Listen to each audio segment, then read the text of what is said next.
So what I can tell you is that I did off-camera walk in to the individual that was operating a piece of equipment, an excavator. Before I could even get the rest of my words out, he started shaking his head no. He goes, absolutely not. Here's the before photo, and here's how it looks today. What you're looking at is the site of a defunct, abandoned amusement park known as Angela Park, located here in Drums, Pennsylvania. My original plan was to walk the grounds and show you what's left here today, but those plans have changed because the property is now taken over by a company. But I'm still going to show you some views of it and tell you some of the back history about when it operated, when it closed, and show you more pictures of what it looked like when it was in operation. If you'd like to learn more about Angela Park, all you need to do is come along with me. This is actually really disappointing because I've had this location on my radar for a few years now.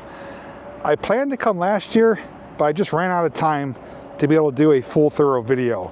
But when I came last year, none of the stuff was here. This was just empty and abandoned. There were a few tiny structures and a few things left behind. And today, the property is now being used by a company and they're actively working. They're actually over there clearing some trees. And I think anything that was left is probably now gone, including some train tracks in the ground on the back side of that loader. They went into the woods for a loop where the grove area used to be. And back there in the distance, where there's some lights, some light poles, was an Olympic-sized swimming pool. And there was like some little tiny buildings and I think a mini golf course maybe in the middle there where those trees are. So I wanted to show you all that as to how it looks today in 2025, but unless I can maybe get permission, if I do see someone walking around, I'll ask them. Otherwise, we're just gonna have to stay here behind this gate and observe it from here, and I'll try to give you some additional views as well. But if you wanted to learn more about this park, when it opened, when it closed, what it used to look like, and the types of rides it had, well, I'll share that with you right now. Angela Park was an amusement park located along Route 309 in Drums, Pennsylvania. The park operated from 1957 through 1988. It was owned and operated by the Barletta family until 1985, when it was sold to Mirth Master Corporation of Chester County, Pennsylvania, who operated the park until 1988.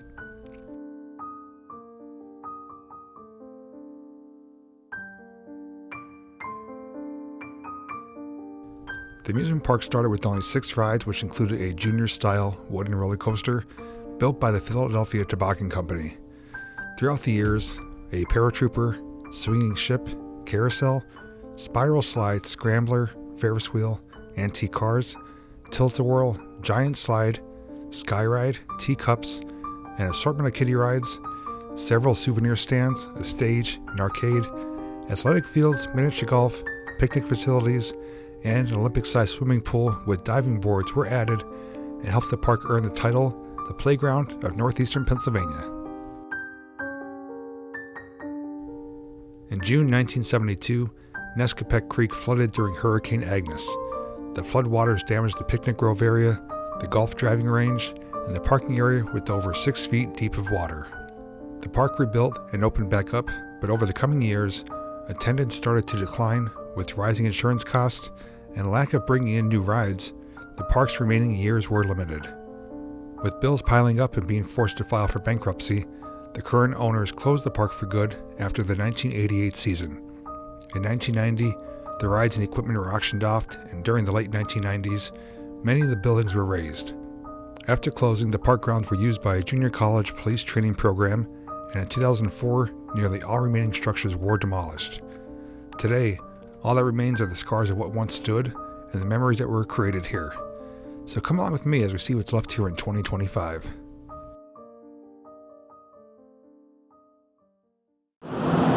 Well, strange turn of events. So I'm basically just past the Angela Park site. It's literally right there.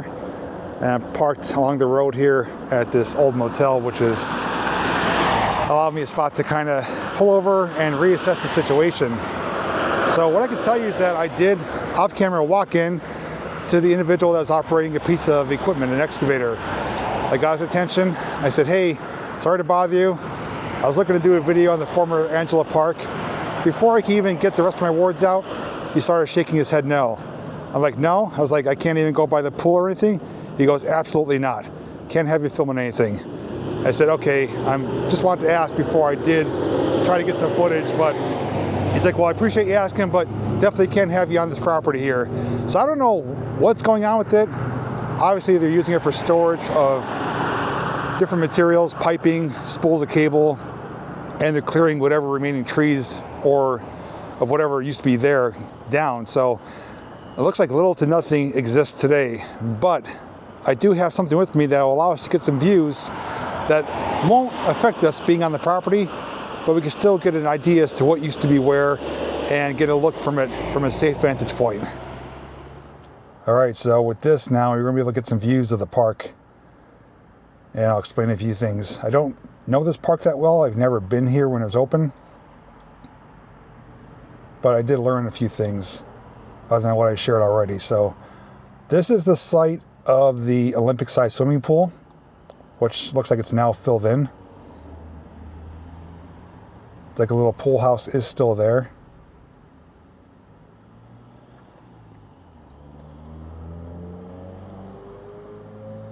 Now you can see it's kind of like almost like an L shape. So all the trees that you see right there is the actual pool. All the concrete around it was basically like the pool deck where they would have had lounge chairs, other things. So it was a good sized pool, one of the largest at its time. Little pool house, or probably a pump house, filter house. Now this is looking along 309 at the main entrance point. And there would have been a few rides here, I believe a Ferris wheel, I think antique cars, and other things. And it looks like the site is a bit more active now since I just left. There's a vehicle pulling in. And then where the gentleman was working with the excavator, which I'm going to try to zoom in, was I believe a mini golf course. And again, it looks like everything has been ripped up or removed, or just demolished and buried. So nothing except the pool so far is left behind. Now, I do know the train that operated, it was like a smaller gauge train, did go through the woods, which we're going to fly over, but it came near the miniature golf area. And I want to see, maybe the rails are still here. They were in the pavement when I did a brief walkthrough a couple years ago. So, yep, the rails are still there. Right there in the concrete or the pavement. That was for a smaller gauge train that you've seen in the pictures. So it basically went up into the woods here, which is more overgrown than it used to be. And back here in these woods was a grove or picnic area. There's a stream that flows alongside of it there. The one that caused the flooding would have been picnic tables and some other things. But the train basically went back here, similar to like Knoebels, where it goes back in the woods in the Pioneer train. And would have did a loop and came back out, I believe, on the same rail it came in. So it was like an out and back. So we're not going to be able to see anything, but if you were to walk back here, though, you can see at least rail bed, maybe a couple sections of rail. But this is the grove area. So here's an opposite look.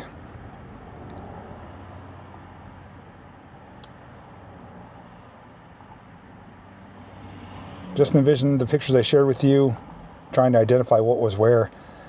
I really wish I could have gotten back there to do a full thorough walkthrough, especially before they took over this place, because although 90% of everything was gone, there were still a few things left to see. Like the miniature golf holes, more of the track. There's someone walking down there. But they're really adamant, though, about me not being on their property. And the property's not posted. I did ask because I knew it's obviously private property. But, you know, it didn't say keep out or anything like that. It just had for rent or rental space by the gate. So I was like, oh, I'll just take a walk in and ask. But like I said, the guy was appreciative of me asking, but he was adamant I didn't film. And he's actually watching me to make sure I left the property. So that's why we moved locations. But he's working in that excavator right there, clearing those remaining trees. So I don't know what they're going to turn this into. I don't know what the future is. I didn't even know anything was taking place back here. I think back here may have been a softball field. or some type of field for other activities, non-ride related things, but there's lighting back here as well. So I think it was maybe a ball field or maybe a driving range. That may have been that. I think I did learn that a type of ball field was converted into a driving range. That's what it looks like here. It's a big cleared out area. Yeah, not a very big park, not a ton of rides. And that's one of the reasons, like I said, it closed, just due to lack of innovation, rising costs, lack of attendance. So it just ran its course. It was popular back in the day, like many parks in the area, like Hanson's Park near Hazelton, which this isn't, not Hazelton, sorry, Harvey's Lake. Hanson's Park was near Harvey's Lake. And this one, and along with Rocky Glen, they all kind of closed around the same time frame. And this is probably one of the last looks you're going to get at it before anything else happens with this property. Whether they're going to build on it, like I said, I don't know. I didn't even know this was going on. I had full intention of walking through and showing you this place on foot. And I just came about one season too late. I'm disappointed in myself. Obviously, I had no control over what was going to happen, but I should have made the time to come earlier.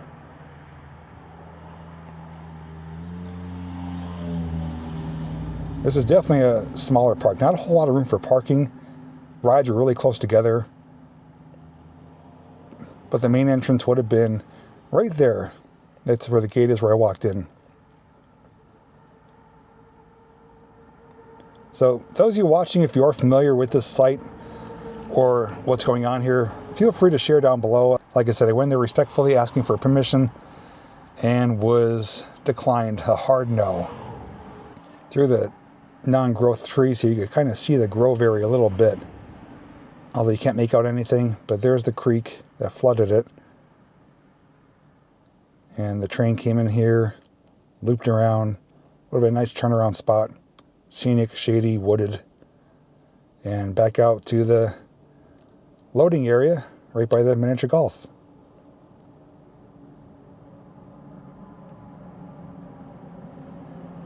Now if you look closely beneath these steel beams, you'll see some circular pads. Those were ride locations. So there's one there, coming up on another one. Like I said, their rides were close proximity. And these would have been smaller kiddie rides, but they had a bunch of them right in this area here, kind of staggered. To the right of those, near the road, I think would have been the antique cars, if I'm not mistaken. Ferris wheel somewhere else. But that's basically just scarring now. Like that rectangular pad here to the left may have been a ride or a building. Another little square pad here, right in the center of the screen. Another little structure. And that round pad right there, circular. Another ride there. So that's basically all that is remaining today. And some embedded tracks in the pavement. Really sad. But that is the unfortunate demise of smaller amusement parks that are overrun and overtaken by bigger parks like Six Flags, Busch Gardens, Dutch Wonderland, and others. Even Knoebels. Knoebels survived. And they survived due to growth and innovation. And also, it doesn't hurt that they offer free admission. So they learned the trick to make it work. Other parks, just a memory of their former self. Well, at least we got a look of the place legally. They have to worry about trespassing or anything like that, or trying to be sneaky. But there's one thing I wanted to mention too, is that during research, I think it was on Wikipedia, which I know is not always accurate, it stated that the grounds were owned by either the county or by the township. I forget which one. Regardless, so it stated though that the grounds were open for fishing, that you were allowed to be on the property to go fishing. But apparently that's changed. So hopefully that'll get updated. But regardless of what the future is, we got to look at it, got to learn more things about it. Another piece of history here in Pennsylvania, not mine or railroad related, but amusement park related. I've documented Rocky Glen, and now we have documented Angela Park. And also to mention too, if you want to get a piece, or I should say not get a piece, but if you want to touch a piece or get a picture of a piece of Angela Park history, Bill's Old Bike Barn, located in Bloomsburg, Pennsylvania, I believe it is. Either Bloomsburg or Berwick, right on the border. I've done some videos there. On the outside, under the overhang, they have the coaster cars, the coaster trains that ran there. Still blue, says Angela Park on it. I actually took my picture sitting in it. So if you want to see, the coaster train that you maybe rode in, it is located at Bill's Old Bike Barn. But with that being said, it looks like the site is no longer going to be anything of what it once was. Never would be again, obviously, but I'm just really disappointed that it didn't come sooner. And that's why it's super important for me to make these videos, because things don't last forever. I want to document them while they're still around, and I missed my opportunity on that for the most part. We got to see it. Even though the park has been closed for decades and nearly everything was gone, there's still some things worth checking out on foot.